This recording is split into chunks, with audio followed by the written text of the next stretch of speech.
विज्ञान पढ़ेगा पंचम अध्याय जार ना होची वस्तुर प्रकारभेद। एहा पूर्व आमे चारोटी अध्याय पढ़ी सारिछे। प्रथम तीनोटी अध्याय थिला खाद्य उपरे एवं चतुर्थ अध्याय थिला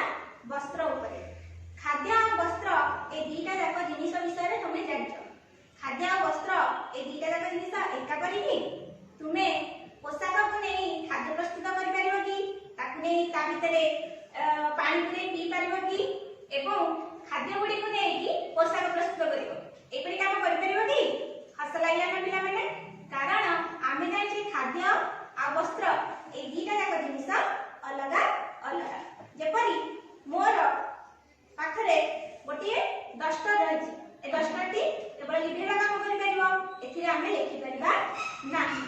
सेही परि खाद्य और वस्त्र अलग अलग। आमे घर तयारी बेले जो जो जिनिस व्यवहार करछे इटा गोड़ी पत्थर सीमेंट ए सब जिनिस घर काम रे केवल लागि पारे एहा को नै आमे रोसेई करि परिबा नाही। एहा होची वस्तुर प्रकार भेद। प्रत्येकटी जिनिस पई अलग अलग गुण नै एहा को व्यवहार करबा। आमे जानिले पिला माने प्रत्येकटी वस्तु भिन्न भिन्न सेही परि ताका भितरे किछि सादृश्य मध्य रहिछि। कोन सादृश्य अछि ना एहा केउथिरु दिए एहार मूल पदार्थटी कोन। मो पाखरे गोटे बही अछि गोटे खाता अछि। बही रे आमे कोन करछे पढुछे एवं खाता रे कोन करछे लेखुछे किंतु ए दीटा जिनिस भिन्न भिन्न हेले भी आको भितर सादृश्य कोन ना ए दीटा जाक कागजरु दिए ए दीटा जाकर मूल पदार्थ होछि एहा कागजरु दिए होछि। सेही परि विभिन्न प्रकार वस्तु तार मूल पदार्थ को नै कि सादृश्य बाहर करबा गोटे सारणी प्रस्तुत करबा कि के गुडी मूल पदार्थ तार कोन कोन। वस्तुर मूल पदार्थ को नै आमे गोटे सारणी प्रस्तुत करछे। प्रथमे काठर तयारी वस्तु काचर तयारी वस्तु माटीर तयारी वस्तु प्लास्टिक र तयारी वस्तु धातुर तयारी वस्तु। प्रथमे देखबा काठर तयारी वस्तु। काठर को को जिनिस सब तयारी तम घरे भी देखुछ स्कूल रे भी देखुछ आखपाख देखुछ। मु तीनोटी उदाहरण नेछि टेबुल चौकी खट आहुरी मध्य अछि तुमे तालिका करबा एई परि सारणी करी। तापर हिला काचर तयारी वस्तु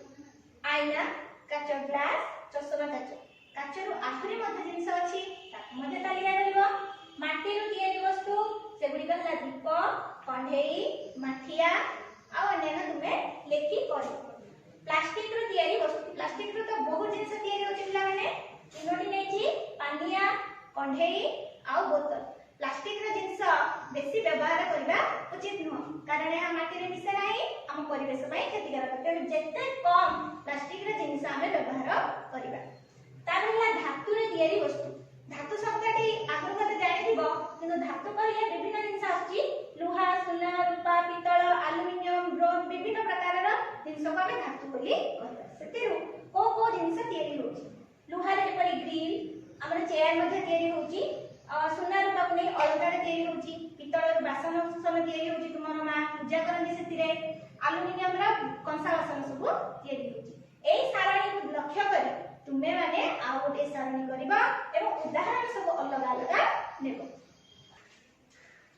वस्तुर श्रेणी विभाग करबा कोन कोन जिनिस को लक्ष्य करी आमे वस्तुर श्रेणी विभाग करबा। आ प्रथमे देखिबा प्राकृतिक और कृत्रिम तापर देखिबा जीव और निर्जीव आ वस्तुर अन्य सब गुण। तो प्रथमे देखिबा प्राकृतिक आ कृत्रिम। जे वस्तु गुडी को प्राकृतिक उपाय रे सृष्टि होइथाय ताको कहती प्राकृतिक वस्तु। जे गुडी को बोले जेमिति हमर पहाड़ पर्वत नदी झरणा ए सब जिनिस होची प्राकृतिक। कृत्रिम कहले जे गुडी को मनीष तयारी करथाय मनीष कोन सब तयारी करछि विभिन्न कलाकारखाना तयारी करछि। तुम देखुथबा तुम घर रो सब जिनिस पत्र एमिति कि तुम घर मध्य मनुष्य ही तयारी करछि। तेणु जे सब वस्तु गुडी को मनुष्य तयारी करथाय ताको कृत्रिम बा मनुष्यकृत वस्तु बोली कुहा जायथाय। तापर देखिबा जीव और निर्जीव। जहार जीवन अछि तुमर जीवन अछि मोर जीवन अछि पशु पक्षी मानकर भी जीवन अछि तेणु जहार जीवन अछि से गुडी होछि जीव एवं जहार जीवन नाही जे वस्तु गुडी कर जीवन नाही ताको कहबा निर्जीव वस्तु। टेबुल चेयर तुम डस्टर पेन तुम धरतिबा मोबाइल मध्य गोटे निर्जीव वस्तु। तापर देखिबा वस्तुर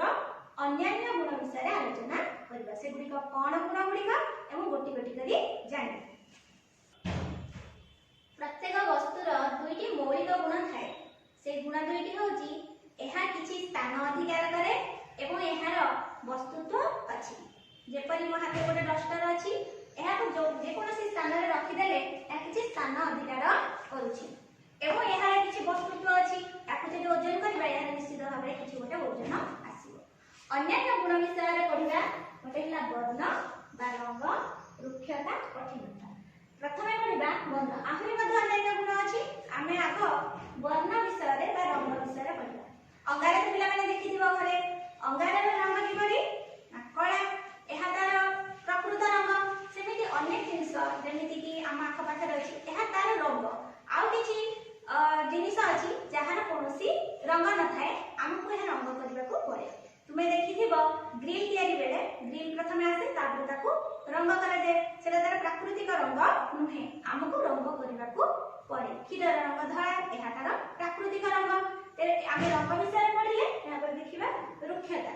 कोन से वस्तु को धरिले तुम हाथ को किपरि लागुची काठ खंडे धरिबो किंतु गोटे आबड़ा काबड़ा लागुची एहा जेहेतु गोटे रुक्ष वस्तु तेनु एहा हमकु आबड़ा काबड़ा लागि सेही परि तुमे गोटे स्टील चामच को नबो तार ऊपर अंश को हाथ मारिबो देखिबो एहा तुमको किपरि चिकण लागुची पिले माने नुवा करी पलस्तर सरथवा जे कांथ गुडी को हाथ मारि कि देखिबो एहा तुमको किपरि लागुची खद खदड़िया लागुची ना चिकण लागुची निश्चित भाबरे तुमको एहा खद खदड़िया लागिबो एहा हेउची वस्तुर रुक्ष गुण ए रुक्षतार रुक्ष गुण होची खद खदड़ अंश तापर जिबा आमे परवर्ती गुण को जाको कहंती कठिनता पिला माने जानिबा थरो कठिनता गुण गुडिका कोन कठिनता कहिले कोन ना मो हाथ रे अछि गोटे तुला आ गोटे होची पत्थर एही तुला को जदि मु एही परि चापिबी एहा सहजरे चापी ही जाउची जे कोटी चापिले मध्ये एहा चापी ही जाउची सहजरे या तुमे मध्ये कर परबो एहा सबुआडू चापी ही जाउची कारण एहा होती नरम पदार्थ पत्थर को जेपरि भाबरे चापिले मध्ये एहार कोनोसी आकार रे परिवर्तन होई नथाय एहा को मु जेते चेष्टा कले मध्ये एहार कोनोसी परिवर्तन हेबो नै जेहेतु एहा होती कठिन पदार्थ सेही परि गोटे मोहम्मती मो पाखे अछि गोटे कंटा साहाय्य मैं यहाँ सहज दाग करी बा एथरू महम को छड़े पारि कारण यह गोटे नरम पदार्थ तेरे कठिनता कौन जानिले ना जो गुड़िक कठिन वस्तु सहजरे यार आकार में परिवर्तन करि कौन दाग करि कहबा कठिन पदार्थ एवं जो वस्तु गुड़िक आम सहजरे दाग कर काटि पारिबा यार आकार में परिवर्तन करि नरम पदार्थ पिलाने कठिन और नरम केते बड़ी उदाहरण हेछि सेगुडी को देखिबा कठिन होछि इटा पत्थर गोड़ी तुमे या को छुई देखिबो बिना छुई की तुमे जानि पाइबो कठिन कोटा नरम कोटा जे वस्तु की छुइबो एवं देखिबो या कठिन किबा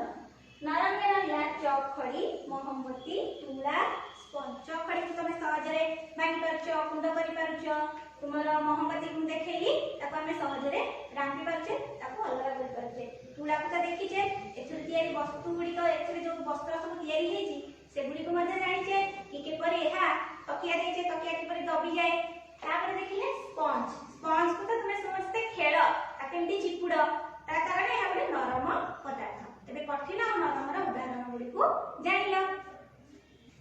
पिले माने आज आमे जहा पढिले से सब गुडी के मने पकेइला आमे कोन पढिले ना सब वस्तु समान काम रे लागंती नाही